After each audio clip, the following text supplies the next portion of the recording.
ঝাড়গ্রাম পুর এলাকাতেই অনুন্নয়নের ছাপ স্পষ্ট। এলাকাবাসীদের অভিযোগ, পুরসভার ৩ নম্বর ওয়ার্ডে মিলছে না পুরো পরিষেবা। ওয়ার্ডে কাউন্সিলরের দেখা মেলে না বলে অভিযোগ বাসিন্দাদের। কবে মিলবে পুরো পরিষেবা, প্রশ্ন এলাকাবাসীর। পরিষেবা ইস্যুতে কটাক্ষ বিজেপি। যেন নেই রাজ্য ঝাড়গ্রাম পুরসভার ৩ নম্বর ওয়ার্ড। ভোট এলেই মেলে প্রতিশ্রুতির বন্যা, ভোট ফুরলেই মেলে না পুরো পরিষেবা, এমনই অভিযোগ পুরবাসীদের। এই ওয়ার্ডের কাউন্সিলর শিউলি সিংহ ছিলেন ঝাড়গ্রাম পুরসভার প্রাক্তন ভাইস চেয়ারপারসন। কেন মিলছে না পুরো পরিষেবা, এই প্রশ্নই ঘুরপাক খাচ্ছে ঝাড়গ্রাম গোয়ালাপাড়া নতুন বস্তি এলাকার মানুষদের মনে। ঝাড়গ্রাম পুরসভার ৩ নম্বর ওয়ার্ডে কয়েকশো পরিবারের বাস। তাদের অভিযোগ, এই ওয়ার্ডে ন্যূনতম সুযোগ সুবিধা প্রদান করে না ঝাড়গ্রাম পুরসভা। পানীয় জল নেই, বাঁধানো রাস্তাঘাট নেই, রাস্তায় আলো নেই, নিকাশি নালা নেই।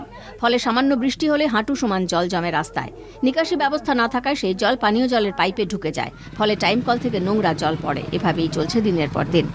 এলাকাবাসীর আরও অভিযোগ, নিয়মিত পুরসভাকে ট্যাক্স দিয়েও মিলছে না পরিষেবা। ঝাড়গ্রাম পুরসভার কাছে একাধিকবার ডেপুটেশনও দেওয়া হয়েছে, কিন্তু মেলেনি ফল।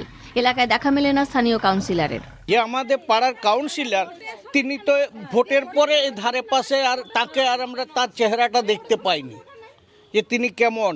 প্রথমবার ভোটের আগে উনি বললেন ফার্স্ট কাজ আমার এই ড্রেন করা, কিন্তু তারপর থেকে তেনাকে জিজ্ঞাসা করলে তিনি বলছেন যে পৌরসভায় টাকা নাই। অ্যাপ্লিকেশন দেওয়া হয়েছে তো পৌরসভায়, আমরা সবাই মিলে দিয়েছি। সবাই মিলে আমাদের যতটা পাড়া আছে, যতটা বাড়ি আছে, আমরা সবাই দিয়েছি। লাইটের জন্যে, ড্রেনের জন্যে, রাস্তার জন্যে কোনোটাই কোনো আমাদের সুবিধা হয়নি।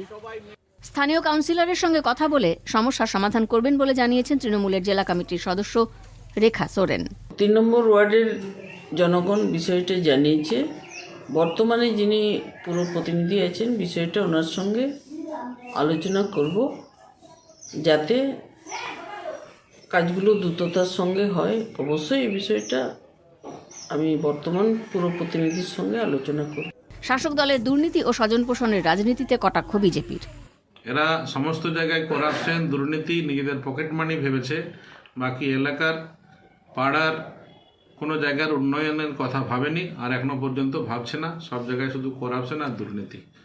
একবার ভোট বয়কট করার দাবি জানিয়েও কোনো সুরাহা হয়নি। এই এলাকায় রাস্তা, পানীয় জল, আলো ও নিকাশির ব্যবস্থা কবে হবে, সেই প্রশ্নই তুলছেন পুর নাগরিকরা।